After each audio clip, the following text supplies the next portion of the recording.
Assalamualaikum warahmatullahi wabarakatuh. Jumpa lagi Sobat Pratama di dalam program Q&A. Kali ini kita masih membahas tanya jawab ya. Saya mencoba menjawab dari pertanyaan Ibu Bapak terkait dengan webinar sebelumnya dengan judul Manajemen Pajak untuk Orang Pribadi. Ya, Ibu Bapak, manajemen pajak untuk orang pribadi ini selalu menjadi perhatian di dalam pelaporan SPT PPh orang pribadi. Nah, dalam kesempatan ini saya masih membahas sisa-sisa pertanyaan. Sisa-sisanya ternyata banyak. Jadi nggak cuma 1-2 gitu ya, karena surprise ya, memang pada saat webinar beberapa waktu yang lalu pertanyaan begitu banyak sehingga kami harus menyiapkan 3 bagian Q&A. Ini adalah bagian kedua Q&A terkait dengan manajemen pajak untuk orang pribadi. Saya mulai menjawab pertanyaan dari peserta webinar. Saat ini saya baca dari Pak Ferdi Sulaiman. Beliau bertanya apakah masih harus menyerahkan SPTOP bagi yang sudah tidak mempunyai penghasilan lagi. Artinya sudah tidak bekerja dan tidak mempunyai kegiatan usaha, namun masih mempunyai penghasilan bunga dari deposito yang pajaknya bersifat final. Pak Ferdi, kalau kita melihat pertanyaan Bapak, kita harus tahu dulu nih, saya harus tahu dulu OP ini masih punya NPWP enggak? Kalau masih punya berarti wajib SPT PPh orang pribadi. Kalau memang dia tidak punya NPWP ya dia nggak perlu. Tapi kalau memang penghasilannya sudah di bawah PTKP, silahkan mengajukan pencabutan NPWP. Tapi siap-siap diperiksa dulu. Jadi kalau saya menjawab ya wajib harus melaporkan, bukan menyerahkan ya, melaporkan SPTOP meskipun nanti nihil. Demikian ya. Kemudian Pak Ferry Saputra, bukti potong manual yang tidak ditemukan, apakah sebaiknya tetap dilaporkan atau tidak di form? Yang jelas bukti potong yang tidak ada itu nggak bisa dilaporkan, ya nggak bisa dilaporkan karena bukti potongnya dilampirkan di 1770. Nah itu akan dilampirkan di SPT 1770. Demikian Pak Ferry ya. Kemudian Ibu Sabrina. Siang Pak, mau tanya, jika istri sebagai ibu rumah tangga tidak memiliki usaha bebas, yang bekerja adalah suami, akan tapi seluruh harta atas nama istri, apakah tersebut wajib lapor SPT tahunan? Sebelumnya pernah ikut TA dan sudah selesai lapor penempatan harta, apakah wajib lapor SPT tahunan juga? NPWP istri berbeda dengan NPWP suami, dan suami adalah WNA, tapi sudah punya NPWP dan sudah lapor SPT tahunan. Bu Sabrina, sesuai dengan pasal 8 ya, saya coba ungkap kembali pasal 8 ini di Undang-Undang PPh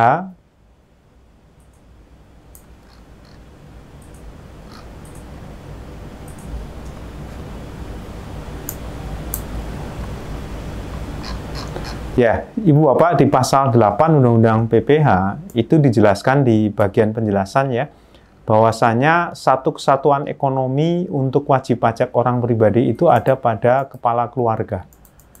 Nah, saya coba bacakan di sini.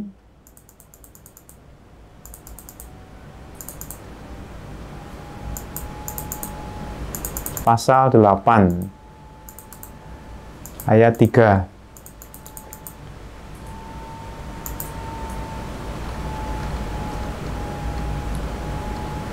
Oh, pasal 8 ayat pasal 8. Sistem pengenaan pajak. Jadi saya perbesar ini Ibu Bapak ya. Sistem pengenaan pajak berdasarkan Undang-Undang PPh menempatkan keluarga sebagai satu kesatuan ekonomi. Artinya penghasilan atau kerugian dari seluruh anggota keluarga digabungkan sebagai satu kesatuan yang dikenain pajak. Dan pemenuhan kewajiban pajak ini dilakukan oleh kepala keluarga. Tapi boleh pemenuhan kewajiban perpajakannya dilakukan secara terpisah. Tetap satu kesatuan. Dengan demikian sebenarnya nggak ada istilah harta istri, harta suami ya, tetap itu satu kesatuan. Cuman mau melaporkannya sebagai harta istri, harta suami itu silahkan. Nah ini Bu Sabrina ya, kalau kita melihat kasus di sini, ya sudah, apakah tersebut wajib lapor SPT tahunan? Kalau memang dia punya NPWP, ya dia wajib lapor SPT tahunan meskipun nihil. Ya itu. Nah, caranya agar tidak lapor SPT online, ya sudah, minta cabut NPWP sehingga NPWP istri nanti digabung ke NPWP suami. Demikian Bu Sabrina ya. Oke, Pak pendekar biasa, wes mau tanya Pak, NPWP suami istri apakah otomatis tergabung jadi NPWP setelah menikah atau pengajuan secara tertulis? Nah, tergantung ini, tergantung ketika sebelum menikah ini punya NPWP masing-masing nggak? Kalau suami punya NPWP, istri punya NPWP, kemudian menikah, belum suami ya. Kalau si Badu menikah dengan Wati, Badu punya NPWP sebelum menikah, Wati punya NPWP sebelum menikah. Ketika gabung, mau pilih mana? Mau pilih boleh lebur, NPWP-nya menjadi NPWP suami, jadi istri nanti ngajuin ke kantor pajak, terus minta pencabutan NPWP tanpa diperiksa, tunjukkan KTP, tunjukkan KK, tunjukkan surat nikah, akta nikah ya, kemudian nanti di NPWP suami dilampirkan juga, nah itu otomatis bisa gabung. Ya, kalau memang mau terpisah juga silahkan, Pak pendekar biasa ya. Pak Bu Seli, izin bertanya Pak, ada orang pribadi yang ber-NPWP itu bakal menerima gaji, di mana OP itu tidak mendapatkan bukti potong dari pemberi kerja. Di bagian mana OP itu melaporkan SPT-nya? Ya di penghasilan.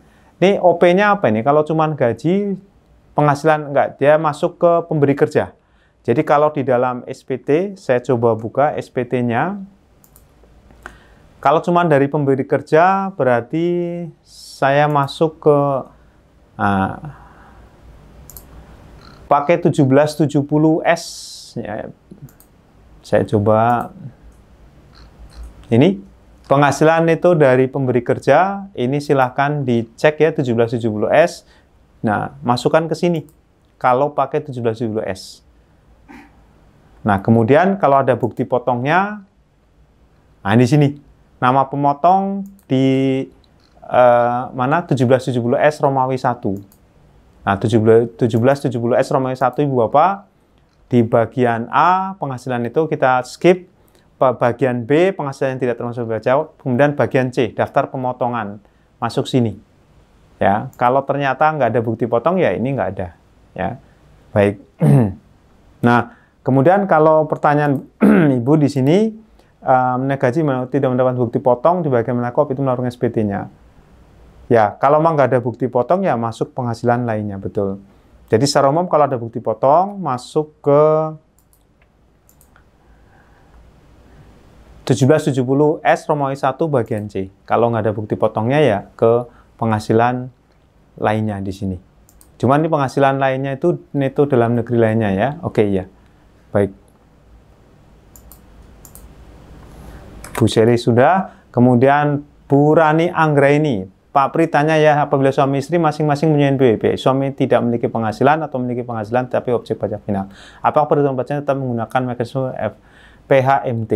Kalau suami tidak punya penghasilan, ya tidak ada penghasilan memilih terpisah. Kenapa? Ya apa yang mau digabungin, kan suami punya objek pajaknya final. Jadi penghasilan yang menjadi objek pajak final, nggak perlu digabung. Yang digabung itu adalah penghasilan yang bukan merupakan objek pajak final. Jadi dia objek pajak tapi tidak final. Demikian Bu Rani ya.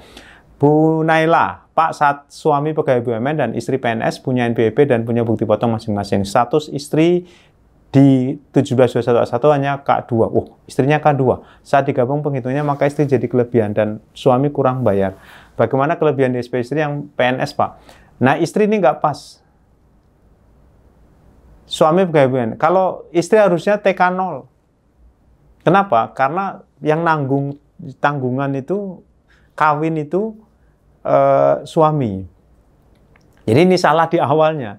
Kalau istri K2 itu artinya apa? Dia menjadi kepala keluarga. Suaminya mungkin punya tidak bekerja karena, mohon maaf, misalkan sakit keras atau misalkan karena cacat ya, ada berkebutuhan khusus. Nah, ini istri masuk K2. Nah, bagaimana kelebihan di SPT istri yang PNS, Pak? Ya kelebihannya ya satu-satunya jalan ikhlaskan atau memang direstitusi. Ya, kemudian bagaimana kelebihan yang dipotong di sini karena salah di awal. Kalau udah salah di awal ya kembalikan. Kembalikan masalahnya ini kan bendaharawan pemerintah udah nggak bisa lagi mengoreksi ya. Dan SPT-nya kalau PNS tuh nggak mungkin 1721A1 tapi A2. Nah, ini ada informasi yang nggak pas di pertanyaan Bu Naila ya. Nah, jadi kalau ditanya bagaimana kelebihan ini, ya pilihannya adalah di restitusi di PPHOP. siap diperiksa. Atau kalau enggak ya ikhlaskan. Bagaimana kelebihan yang dipotong, dinas dibukti potong, suami dikompensasi ke suami. Yang jelas digabung dulu. Digabung dulu, silakan cek pasal 8 ayat 3 ya. Itu Bu Naila. Oke, cara ngitungnya ada di dalam penjelasannya. Pak Toto Wijayanto, Bapak bagaimana terkait dengan renovasi rumah yang merubah nilainya PBB? Kapan merubahnya di SPT di sisi harta? Kalau renovasi ini, saya sih melihatnya ini masuk kos saja, masuk konsumsi, bukan tambahan harta ya. Ya karena yang kita nggak melakukan pembukuan soalnya. Ya kalau mau ditambahkan harta ya nggak apa-apa. Berapa? Cuman kan masalahnya nilai PBB itu urusannya nggak ada kaitannya. Nilai PBB itu urusannya dari kantor Dinas Pendapatan Daerah. Kalau di Jakarta namanya BPRD ya, Badan Pajak dan Retribusi Daerah, dia akan menentukan secara official assessment.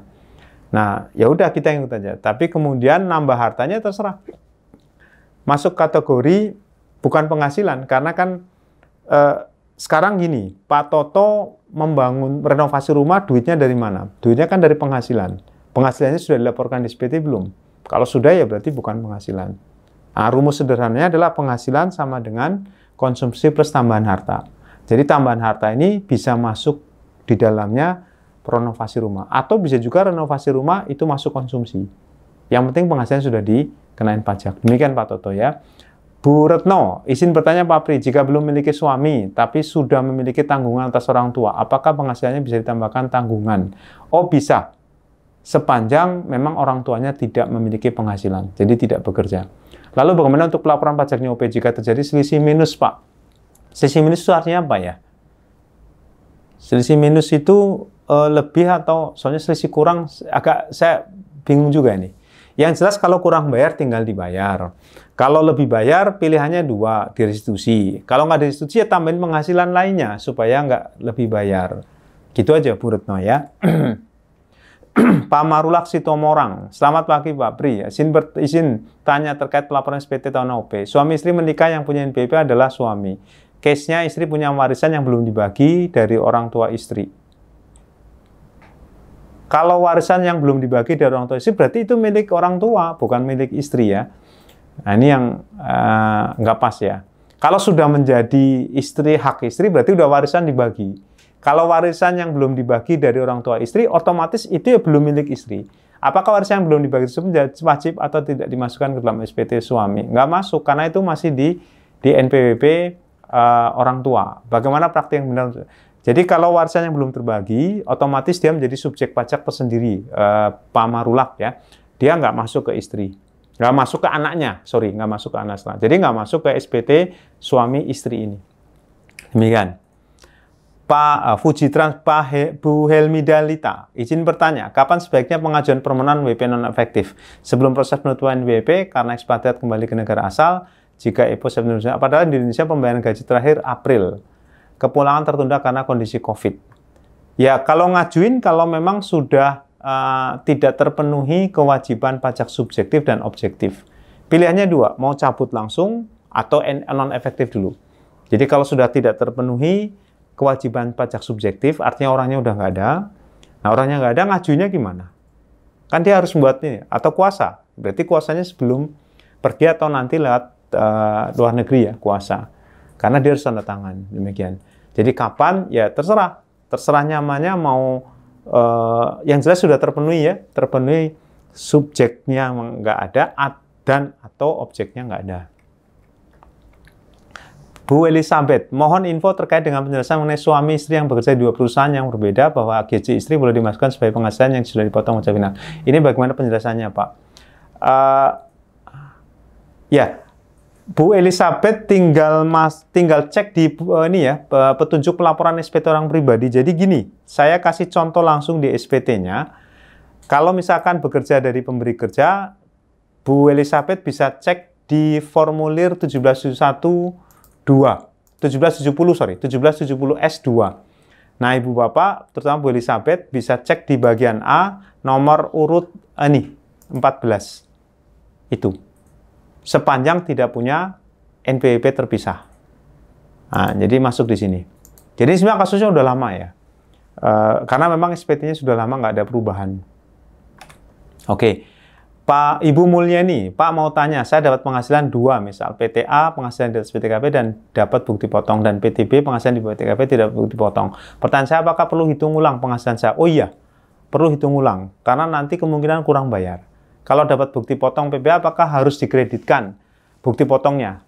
Bukti potong itu hak, boleh dikreditkan, boleh juga tidak. Begitu ya. Pasalnya ada di ketentuannya, saya coba buka Bu Mulyani ya. Ini ada di pasal 20 Undang-Undang PPh.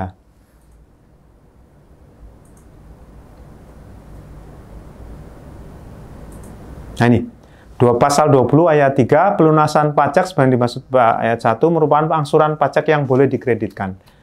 Jadi pelunasan PPh bisa melalui pemotongan pihak lain, pemungutan pihak lain, atau dibayar sendiri. Nah ini bisa boleh itu bisa ya, bisa enggak, silahkan ya. Demikian Bu Mulyani ya. Kalau dapat bukti potong apakah harus dikreditkan? Boleh ya tadi. Kemudian Bu Erika Nurhalisa, selamat. Ya, saya ingin bertanya, saya memperoleh bukti potong untuk imbalan kepada pegawai yang tidak berkesinambungan. Untuk pegawai tidak berkesinambungan tersebut, di bukti potong tidak ada pengurang PTKP. Ketika saya input ke SPT, total penghasilan saya digunakan PTKP. Hasilnya tidak semua bukti potong saya pakai karena jadi lebih bayar. Bagaimana solusinya Pak? Akunnya saya pakai secukupnya untuk bukti potong.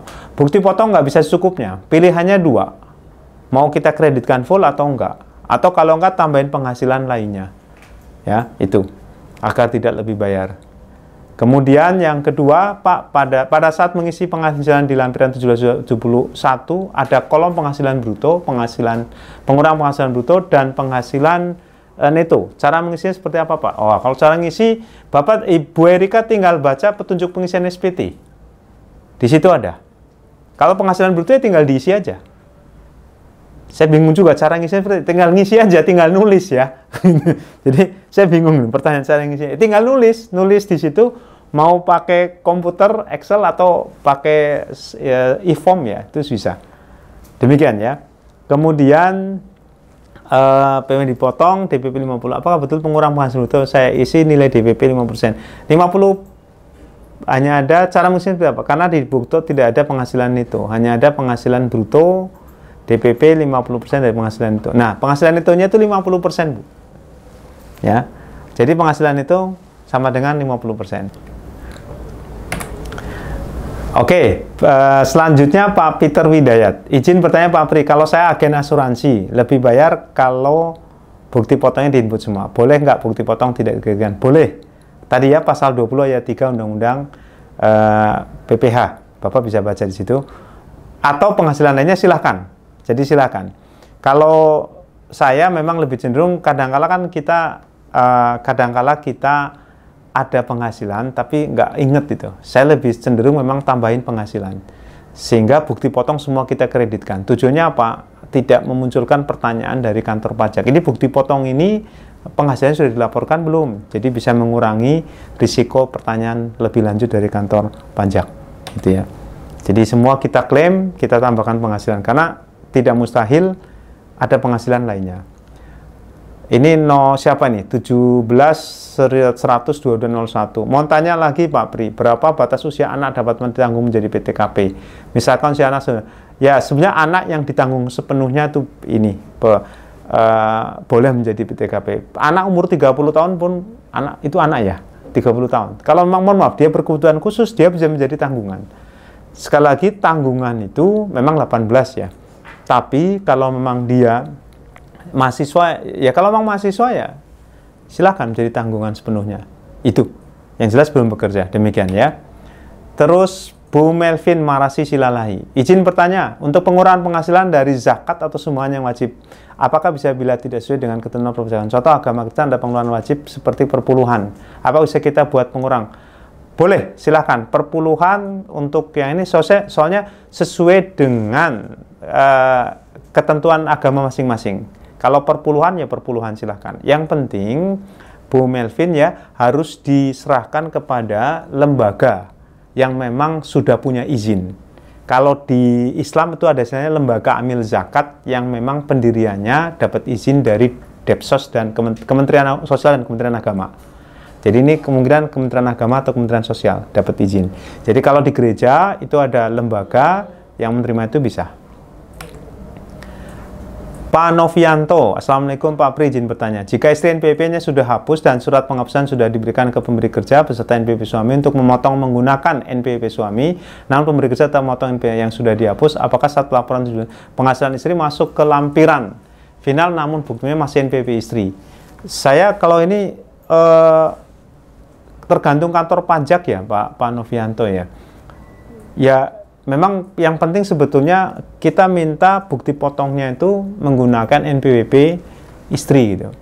Soalnya kalau kayak gini saya nggak bisa jawabnya. Masih NPWP istri yang telah dihapus itu bermasalah tidak. Jadi kalau bermasalah atau tidak saya nggak bisa. Terus terang kalau saya menangkap ini agak masalah ya. Karena apa? Beda datanya gitu.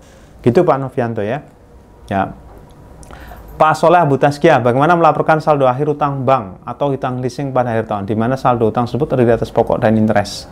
Sementara kita tidak tahu persis berapa sisa pokok dan interest.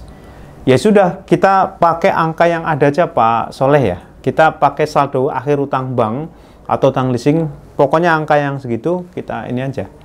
Ya, kita catat. Saya lebih cenderung, jadi gini, prinsip yang saya pakai adalah verifiability. Jadi pajak itu berbasis transaksi, transaksi itu harus reliable, andal. Andal itu kenapa? Karena kalau dicek bisa. Jadi diceknya ya dengan cara verifiability. Artinya ya memang datanya segitu, angkanya segitu. Daripada kita hitung-hitung ulang, namun sumbernya dari mana gitu ya. Demikian Pak Soleh ya. Oke, kemudian Pak Bu Samia Rahma. Pak Pri, jika WPOP atau Nyonya A dapat hibah mobil lama perolehan 2001 dari ibunya tidak mempunyai NPWP, perlu buat surat hibah. Oh ya, surat hibah terus terang ini diminta oleh KPP untuk nanti ada SKB ya. Ini terus terang KPP kadang-kala butuh administrasi untuk memberikan keyakinan itu hibah atau waris, bahwa itu non objek pajak. Saya punya kasus Bu Samia ya, kalau nggak punya surat keterangan SKB, surat keterangan bebas dari kantor pajak, kita dianggap mendapatkan penghasilan hibah itu dan kena pajak. Padahal secara substansinya itu enggak, cuman gara-gara administrasinya kurang. Demikian. Ya. Oke. Demikian Ibu Bapak, pembahasan kita untuk sesi kedua Q&A. Tunggu lanjutannya di Q&A babak ketiga. Assalamualaikum warahmatullahi wabarakatuh.